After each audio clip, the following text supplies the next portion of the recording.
PMT.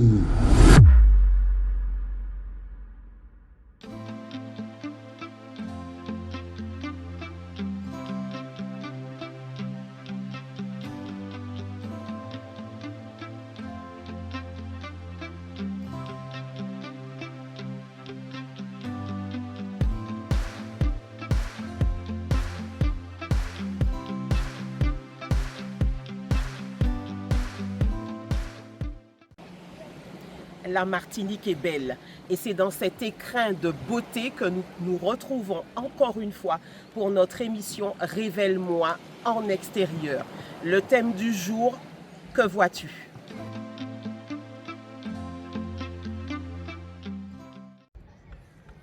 Jérémie 1 au verset 11 nous dit, que vois-tu?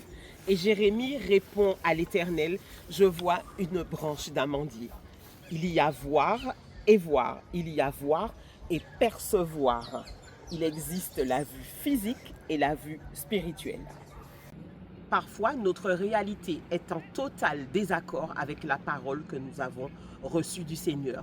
Pour preuve, l'histoire de Joseph qui avait reçu le rêve que ses frères se prosterneraient devant lui et qui a passé 14 années dans des conditions de vie inextricables. Et pourtant, la parole qu'il avait reçue du Seigneur est effectivement arrivée à sa complète réalisation.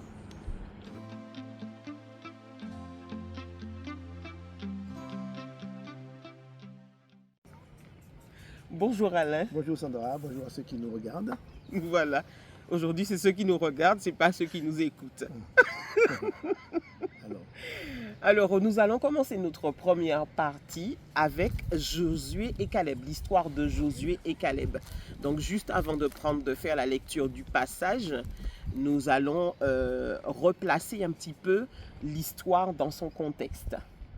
Tout à fait. C'est-à-dire que Josué et Caleb, en fait, c'est un peuple qui vient de sortir d'Égypte avec toutes les difficultés qu'ils ont rencontrées. Et en fait, ils seront en fait, maintenant, c'est la réalité de la terre promise, la réalité des choses où ils vont commencer à prendre possession de leur terre. Donc en fait, on voit, ils sont sortis d'Égypte, donc ils ont traversé le désert, le passage du Jourdain, arriver devant la terre promise et envoie des 12 espions. Et voilà en fait là que commence notre histoire de que vois-tu? Pourquoi? Parce qu'en fait, c'est là que commence la vraie réalité des choses spirituelles. Après que Dieu ait fait tout ça de miracles, autant de miracles pour eux, maintenant, ils devront eux-mêmes prendre possession des choses spirituelles. Tout à fait. Alors, je vais commencer avec la lecture de Nombre 13 au chapitre 13, les versets 27 à 33. Donc, je vous invite à vous saisir de vos Bibles et nous allons commencer à partir du verset 27. Voici ce qu'ils racontèrent à Moïse. Nous sommes allés dans le pays où tu nous as envoyés. À la vérité, c'est un pays où coule le lait et le miel, et en voici les fruits. Mais le peuple qui habite ce pays est puissant. Les villes sont fortifiées, très grandes. Nous y avons vu des enfants d'Anak. Les Amalécites habitent la contrée du Midi, les Hétiens, les Jébusiens et les Amoréens habitent la montagne, et les Cananéens habitent près de la mer et le long du Jourdain. Caleb fit taire le peuple qui murmurait contre Moïse. Il dit, montons, emparons-nous du pays, nous y serons vainqueurs. Alors je continue jusqu'au verset 33. Mais les hommes qui étaient allés avec lui dirent, nous ne pouvons pas monter contre ce peuple, car il est plus fort que nous. Et ils décrièrent devant les enfants d'Israël le pays qu'ils avaient exploré. Ils dirent, le pays que nous avons parcouru pour l'explorer est un pays qui dévore ses habitants. Tous ceux que nous y avons vus sont des hommes d'une haute taille. Et nous y avons vu les géants, les enfants d'Anak de la race des géants. Nous étions à nos yeux et à leurs yeux comme des sauterelles. Voilà le contexte en fait dans lequel nous allons évoluer ce matin. C'est-à-dire que deux visions, deux choses. C'est-à-dire qu'une bataille dans les pensées, une bataille dans la vue et une bataille dans la pensée. C'est-à-dire que deux comportements différents, deux vues totalement opposées, une vue de Caleb et de Josué, une vue de 10 autres espions. C'est-à-dire ces 10 espions dont les noms n'ont pas été donnés, mais les 2 noms qui ont été donnés ici et nommés, c'est Caleb et Josué. Et les 10 autres, on les appelle des espions. C'est ceux qui n'ont pas eu cette vision dans laquelle Dieu voulait les conduire. En fait, c'était 2 rapports différents où va se jouer la peur, l'angoisse qui entre dans le cœur de tous ceux qui, bien sûr, qui doutent, mais de tous ceux qui ont peur, pardon, l'angoisse et la peur. C'est ça. Même une tentative de retour en Égypte. Oui. On voit bien que pourquoi tu nous as envoyés dans ce pays où on va encore nous tuer. Donc on voit deux relations différentes, même le retour en arrière et une rébellion contre Moïse qui devient aussi le bouc émissaire. C'est ça. Voilà. Oui. Donc en fait, et tout est amplifié aux yeux de ceux qui ont la peur. Oui. Alors, par rapport au texte que je viens de lire à l'instant, on voit bien qu'en fait ils étaient 12 au même endroit et pourtant 10 ont vu une chose et les 10 autres ont vu tout à fait autre chose. Donc, d'après toi, quelle bataille se jouait dans les pensées du peuple d'Israël? En fait, la pensée, c'est le champ de bataille. C'est le premier champ de bataille de l'homme, c'est le premier champ où commencent les choses. Et c'est là se joue notre vie, c'est là se joue nos réalités spirituelles. Parce que, comme la Bible dit, tout sort de l'invisible. C'est-à-dire que c'est à partir de l'invisible que se créent les choses. Et c'est là aussi va se jouer notre vision des choses. C'est-à-dire que là, on va commencer à comprendre les choses. C'est-à-dire que tout se crée. Si vous voulez, par exemple, construire une maison, vous allez d'abord la penser dans votre tête et après la réaliser sur le plan physique. Et c'est ce qui s'est passé pour le peuple d'Israël, pour ces 12 espions. C'est-à-dire que 2 ont eu 2 visions de cette entrée dans la terre promise. C'est-à-dire qu'ils ont vu, un a vu la partie des 10, ils ont vu des géants, des gens qui vont les détruire. Et il y a d'autres qui ont vu le lait, le miel et les raisins qui étaient énormes. Donc 2 visions des choses, une vision selon l'amour, moi je dirais, et une vision selon la justice. C'est-à-dire que la justice c'est celui qui va détruire et l'amour c'est celui qui va accueillir. Donc il y avait 2 visions de la terre promise, une vision où Dieu était là, où la terre promise allait les accueillir dans l'amour avec tout ce qu'elle a de meilleur, et une autre vision de ceux qui vont croire que c'est la justice, la destruction qui va les accueillir. Donc tout dépend comment nous accueillons notre pensée, comment nous accueillons notre manière de voir. C'est pourquoi en fait c'est joué en fait à travers ces 10 espions et ces deux hommes, Josué et Caleb, la manière d'appréhender la rentrée en terre. C'est ça. Mais en fait, le peuple d'Israël revenait de 400 ans d'esclavage, hein, donc ils avaient encore une mentalité d'esclave. Tout à fait. Et donc, leur pensée devait fonctionner, puisque pendant 400 ans, vivre une vie de souffrance, ça doit forcément impacter tout le système de pensée. Je dirais peut-être que c'est inscrit dans leur ADN. Exactement. ADN, en fait, la question de la souffrance, la question des souffrances. Au point même, en fait, il y a ce qu'on appelle le syndrome de Stockholm. En fait, on finit par aimer notre bourreau. Et même lorsque le peuple d'Israël a voulu retourner en Égypte, donc il a encore aimé l'Égypte parce que c'était un petit peu son bourreau d'antan. Donc il a préféré ce bourreau-là que le bourreau de la terre promise. C'est ça. Donc en fait, il a eu 2 visions. C'est pourquoi en fait, alors que Josué et Caleb étaient détachés justement de cette vision des choses, voilà. Ils étaient totalement ancrés dans la vision que Dieu leur proposait. Et les autres voyaient qu'ils étaient toujours enfermés, ils voyaient toujours, ils s'attendaient toujours au pire. Tout à fait. Donc c'est ça en fait qui fait la différence entre les 10 hommes, Israël, ceux qui sont entrés et ceux qui ne sont pas entrés.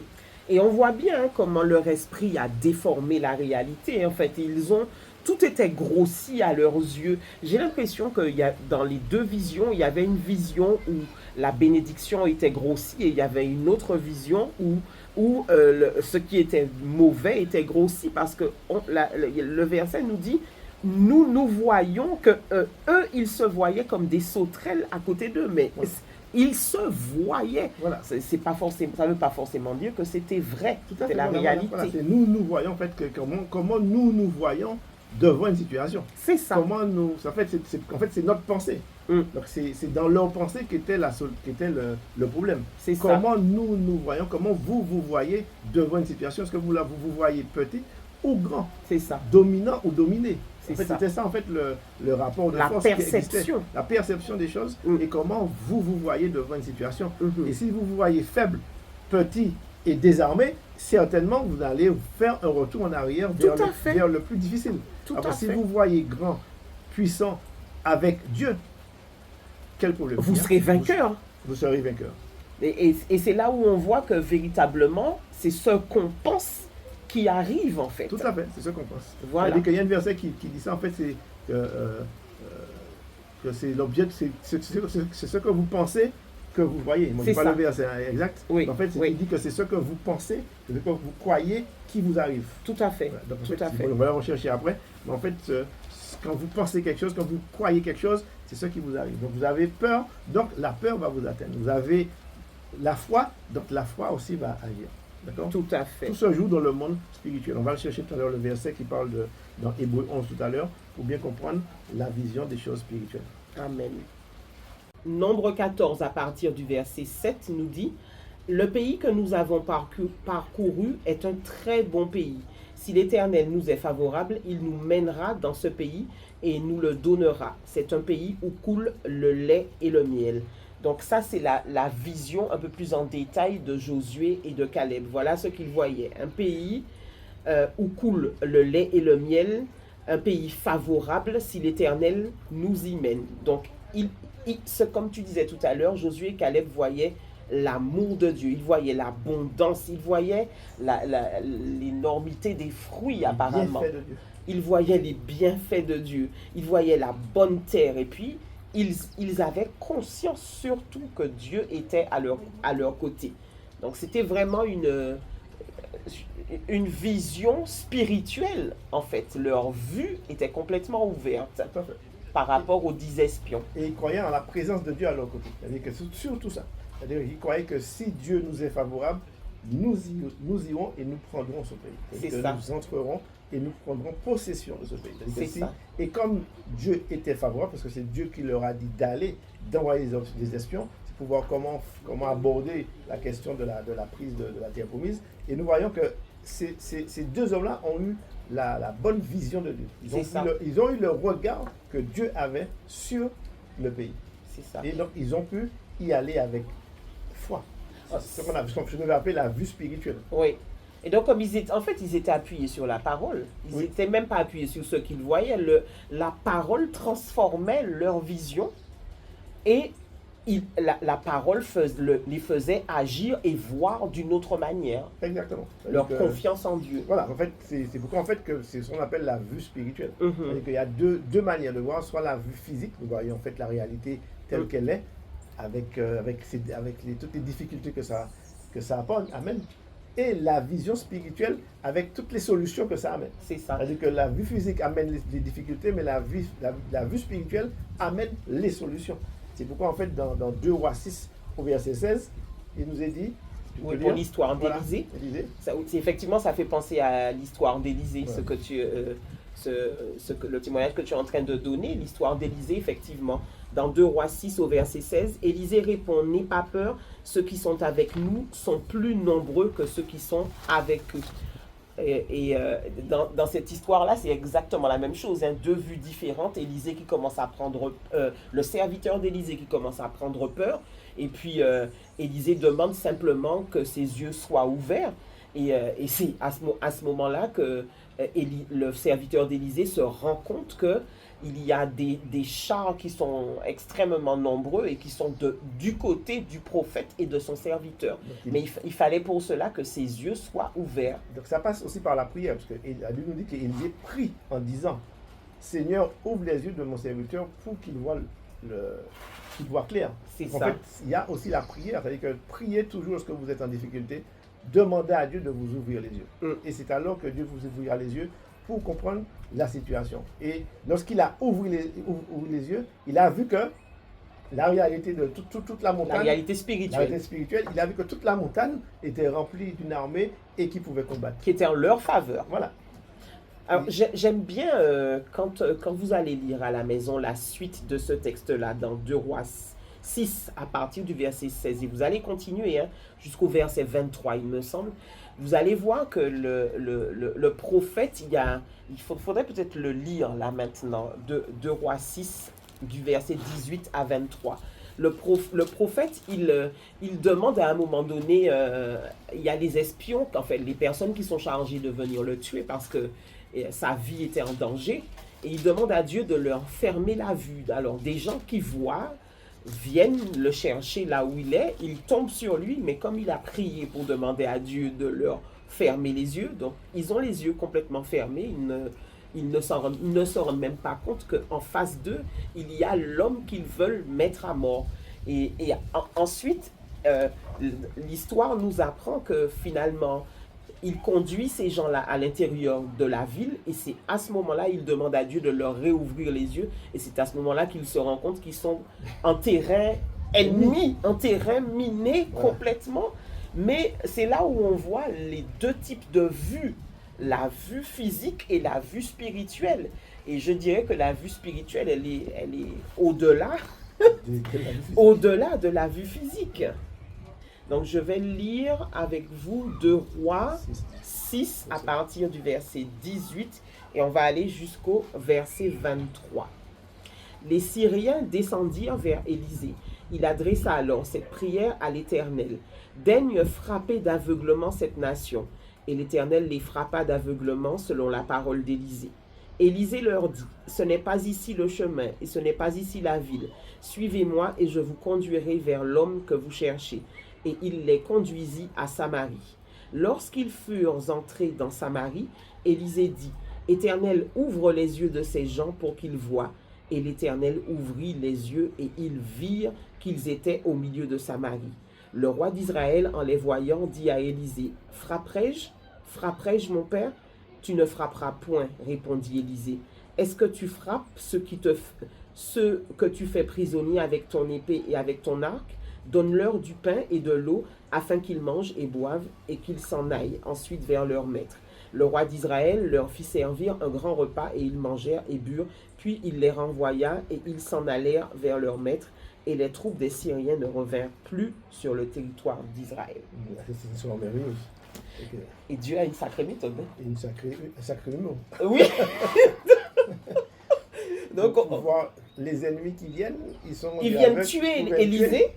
Et on les accueille, ils sont aveugles, on les conduit, ils sont aveugles. On leur donne à manger. On leur donne à manger. Et en fait, on voit comment Dieu peut transformer une situation la plus difficile, la plus coriace, une situation la plus agréable et la plus humoristique. C'est ça. En fait, on passe du danger, à la catastrophe, à l'angoisse totale, à une anxiété. À l'amour le plus parfait. À l'amour la plus parfait, à la tendresse la plus grande, à l'égard de notre ennemi. C'est pourquoi Dieu demande sa parole de bénissez vos ennemis, ne maudissez pas. Bénissez. Parce que Dieu a le pouvoir et la puissance de transformer le mal en bien. C'est ça. Et c'est ça, en fait, la vision que nous devons avoir chaque jour de notre vie.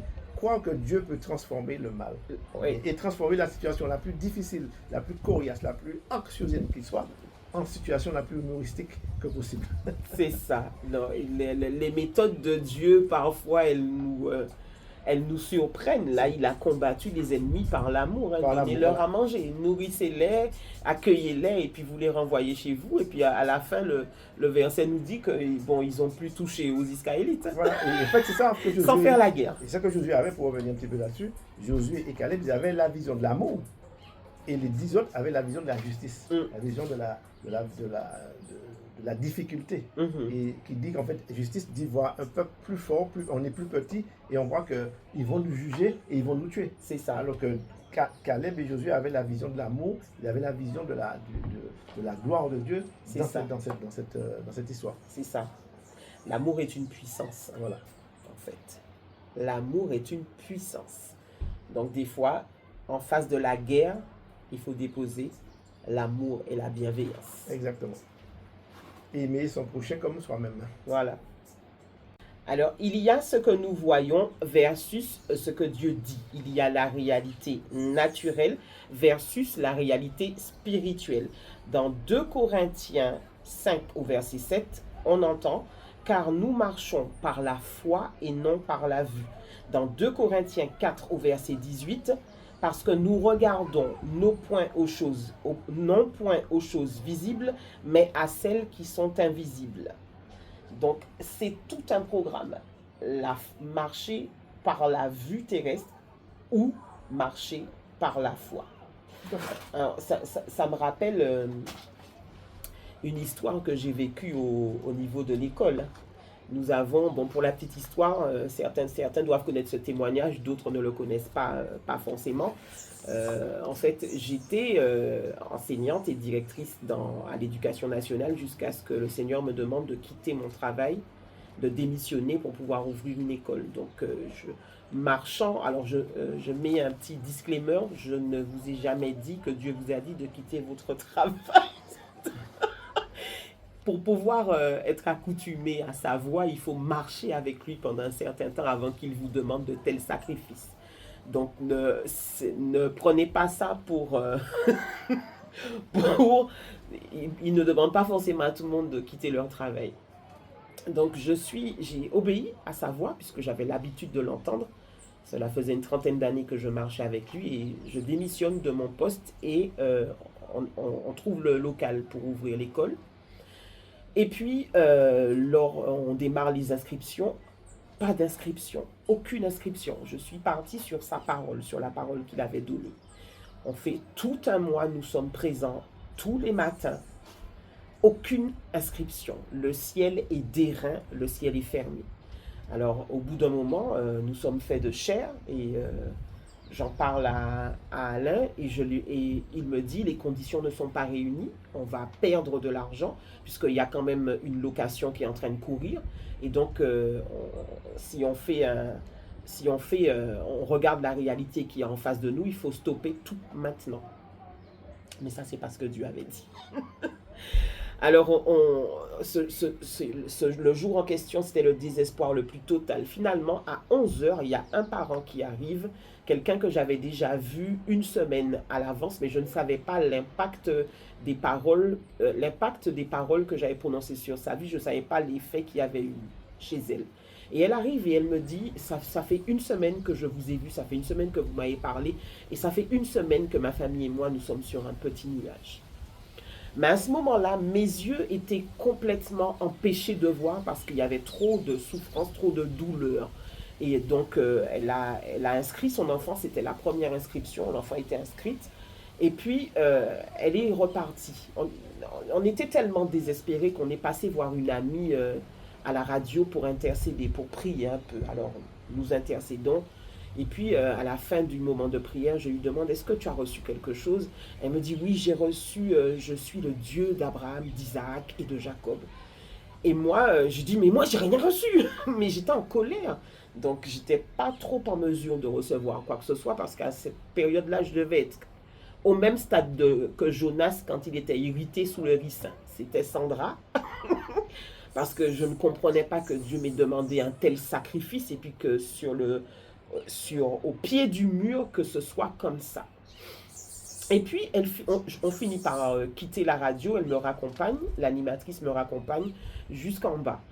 Et puis elle me dit, mais sur quoi tu travailles? Parce qu'entre-temps, je faisais des émissions de radio, j'écrivais énormément pour une émission de radio que j'animais. Elle me dit, sur quoi tu travailles en ce moment? Alors je lui dis, je travaille sur l'histoire d'Élie avec le petit nuage. Et quand j'ai prononcé mes propres mots, le Saint-Esprit a fait remonter, en fait, je pense qu'il y a eu un switch. Et mes yeux spirituels se sont ouverts. Et je lui ai dit, ah, c'est ça que Dieu est en train de m'enseigner. Le petit nuage, donc au départ, le nuage était comme un point à l'horizon. Et puis après, il y a eu une grande... après le nuage, le prophète a dit à son serviteur, c'est le nuage qui est en train d'annoncer une pluie abondante. Et mes yeux, à ce moment-là, ont été complètement ouverts. Et je me suis dit, maintenant, je sais pourquoi me battre. Et je sais exactement que la parole qui est sortie du ciel, elle va arriver à sa complète réalisation. Et effectivement, j'ai eu raison de m'embarquer sur cette parole-là. J'ai été relire le texte que j'avais moi-même écrit pour moi, mais à ce moment-là, je ne le savais pas. Et je me suis rendu compte que Dieu était en train de me dire que je ne devais pas perdre courage, mais que je devais continuer. Et puis, juste après que mes yeux étaient ouverts, effectivement, la pluie est arrivée et l'école s'est remplie. Donc, c'était vraiment deux visions, une vision de la chair que je voyais, et puis il y avait une réalité que Dieu avait décrétée.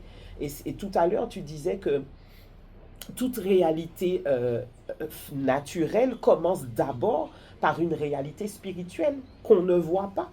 Mais quand les choses sont sorties de la bouche de l'Éternel, elles sont sorties et elles vont germer, peu importe le temps.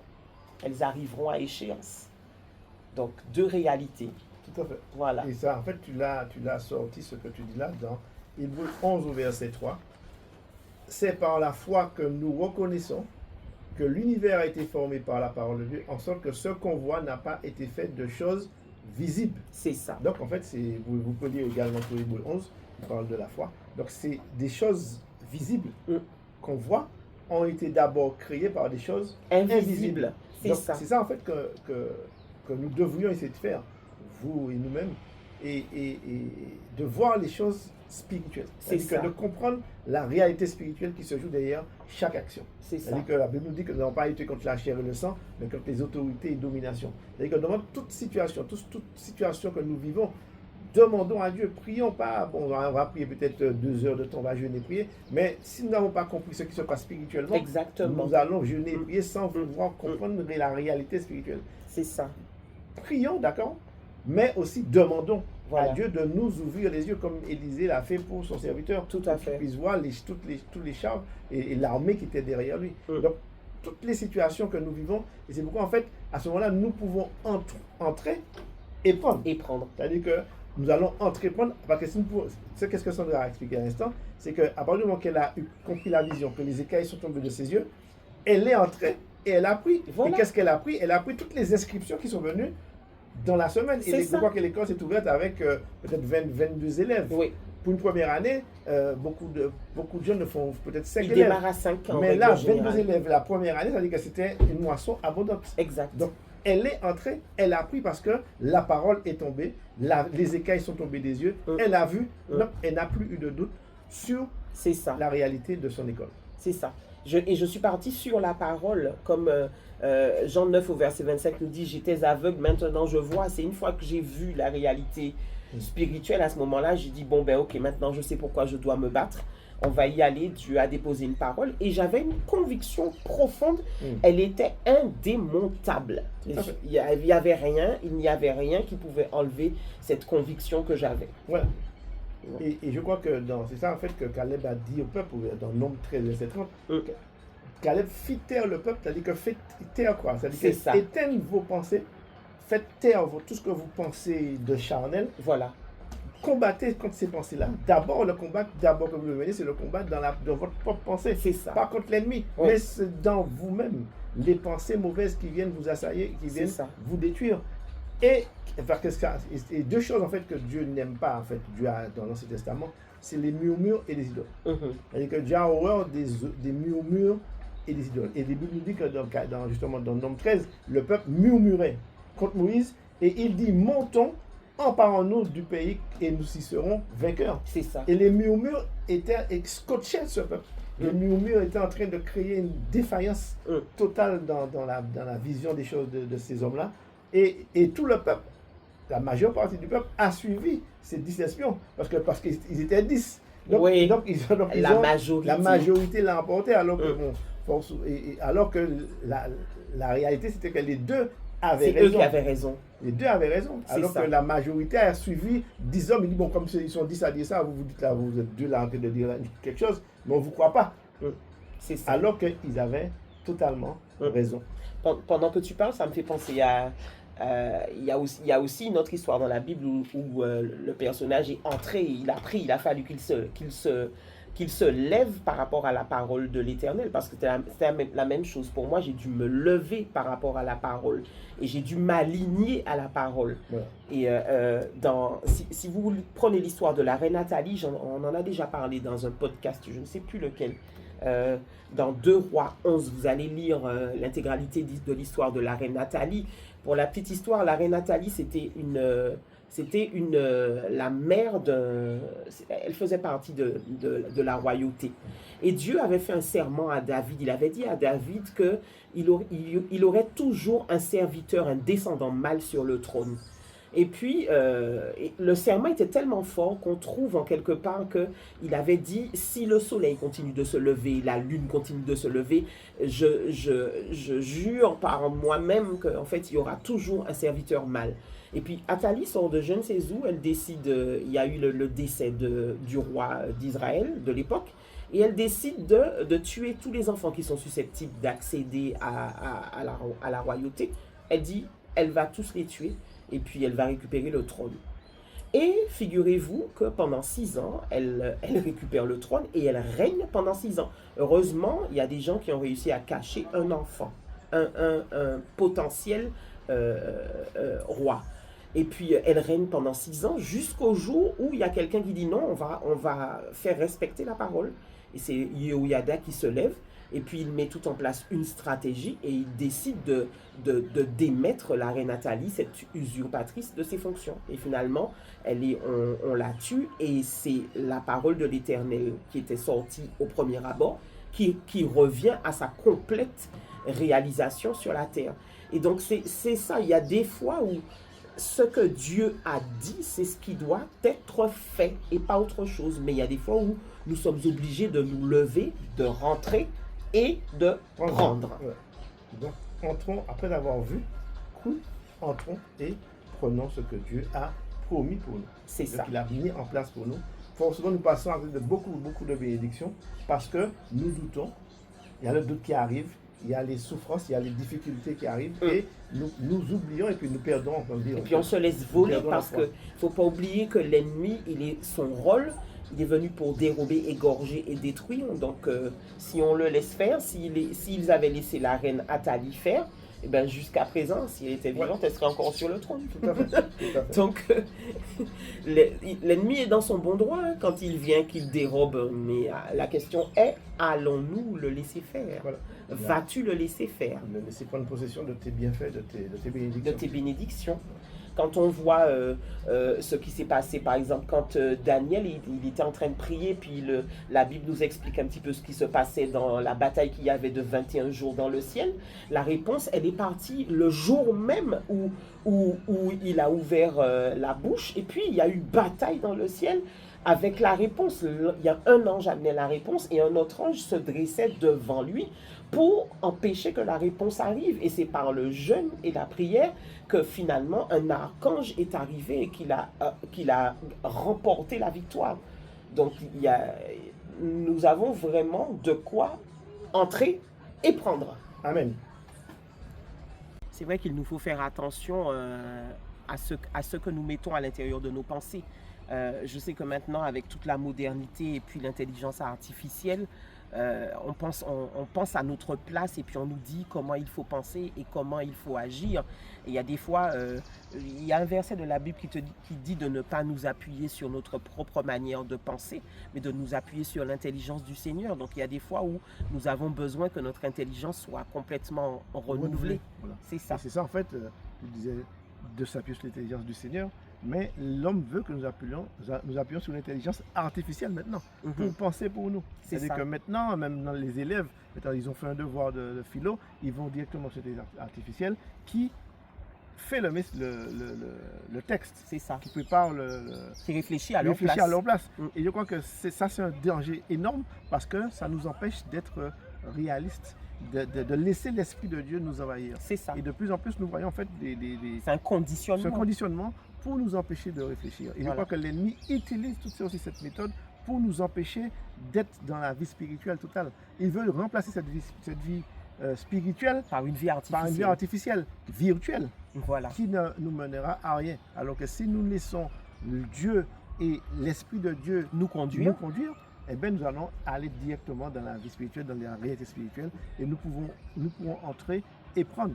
Et quand Dieu nous dira « Que vois-tu » on pourra dire « Je vois ». Ce matin, effectivement, nous sommes partis sous la pluie, et aujourd'hui, nous sommes sous le soleil, parce qu'on a vu la pluie, effectivement, mais on s'est dit, d'après le message qu'on va passer, qu'est-ce que nous voyons? Nous avons vu une pluie énorme, mais nous avançons quand même, et nous avons vu le soleil, nous avons vu le beau temps lequel nous vous présentons maintenant. C'est En fait, ça. c'est une réalité dans laquelle nous sommes d'après le message que nous vous donnons aujourd'hui. C'est ça. C'était particulier et c'était particulier. Il fallait vraiment partir par la foi parce qu'il pleut partout, sauf ici. Et le message, effectivement, c'était que vois-tu? Alors, si on avait regardé à notre réalité physique qui est en train de se jouer juste devant nous ce matin, vous n'aurez pas eu ce beau paysage que vous voyez juste derrière. Voilà. Parce qu'il y avait vraiment des trompes d'eau tout autour et on aurait pu faire demi-tour et vous n'auriez pas eu d'émission pour mercredi. Voilà. Et donc le Seigneur nous a dit dans la voiture, que vois-tu? Voilà. Donc, Et il nous a nous- posé à nous la question. Il nous a posé à nous la question et nous on a dit, nous voyons le peuple qui nous écoute, celui que tu as mis en dessous de notre ministère. Donc nous allons parce que nous avons reçu une parole de toi. Amen. Je te laisse le mot de la fin, je te laisse laisser à ceux qui nous regardent l'encouragement dont ils ont besoin pour pouvoir persévérer et puis continuer dans leur route. En fait, vous avez bien entendu ce que nous avons dit dans tout ce message. Je crois que la morale, en fait, la résultante de ce qui doit être retenu, c'est que vous devriez d'abord prier, demander à Dieu de vous ouvrir les yeux, demander à Dieu la vision spirituelle, prier pour et insister auprès de Dieu parce que Dieu, celui qui demande, reçoit. On ouvre à celui qui frappe. Cherchez et vous trouverez. C'est-à-dire que ce sont des paroles que nous a données pour nous porter vers la persévérance, vers l'espérance. Donc, chaque fois que nous avons une difficulté, demandez à Dieu. C'est-à-dire qu'entrer vraiment dans la vie spirituelle, ne restez pas en surface, mais il faut entrer dans les profondeurs de la parole de Dieu, dans les profondeurs de la réalité spirituelle, des choses invisibles. Vous en êtes capable par l'Esprit de Dieu, vous êtes capable par la grâce de Dieu, parce que l'Esprit de Dieu nous a été donné justement pour ces révélations, pour la connaissance, pour comprendre quel est l'objectif final des choses spirituelles et de la réalité spirituelle. Parce que bien sûr, si vous ne comprenez pas maintenant, vous aurez des doutes lorsque les difficultés plus grandes arriveront, parce que vous n'aurez pas cette vision du futur, comme dans Hébreu 11, que je vous invite à relire. Hébreu 11 qui nous invite à voir les choses qui ne sont pas encore, Ce que l'œil n'a point vu. ce que l'œil n'a point vu, des choses qui ne sont pas encore, pour les voir à nouveau se dessiner devant vous. Mais il faut être persévérant et être solidement attaché à ces visions, dont on avait parlé une fois, vision songe Voilà. vision songe en fait, Réma. et Réma, c'est-à-dire que la parole entendue, pour bien comprendre quelle est cette réalité qui se dessine devant vous, dessine devant nous aussi, puisque nous sommes aussi, Oui, on est en plein dans le feu de on est en plein l'action. dedans. Donc bien comprendre que nous sommes confrontés chaque jour à des réalités spirituelles face à des réalités physiques. Donc nous devrions chaque jour entrer dans cette, pour prendre possession de ce que Dieu nous a donné. C'est ça. Et donc s'installer dans les réalités spirituelles pour voir la réalisation dans le monde naturel. Tout à fait. Et une fois que vous avez reçu votre réma, votre vision, quoi que ce soit, vous vous accrochez à cela comme les chiens quand ils s'accrochent aux os et qu'ils ne veulent pas qu'on y touche. Et que c'est comme ça que vous allez rafler votre bénédiction parce que la Bible dit que ce sont les violents qui s'emparent des promesses. Amen. Alors soyez violents. Soyez violents et ne doutez point. Voilà, Voilà. Et Dieu fera pour vous des miracles et des merveilles. c'est ça. C'est ici que se termine notre émission. Nous vous remercions de l'avoir suivi jusqu'au bout et puis nous vous disons à la semaine prochaine. Ciao. Soyez bénis.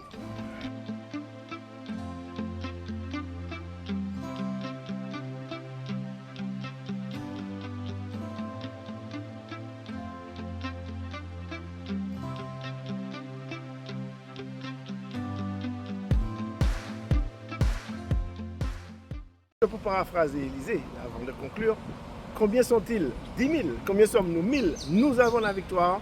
Dieu est avec nous. Amen.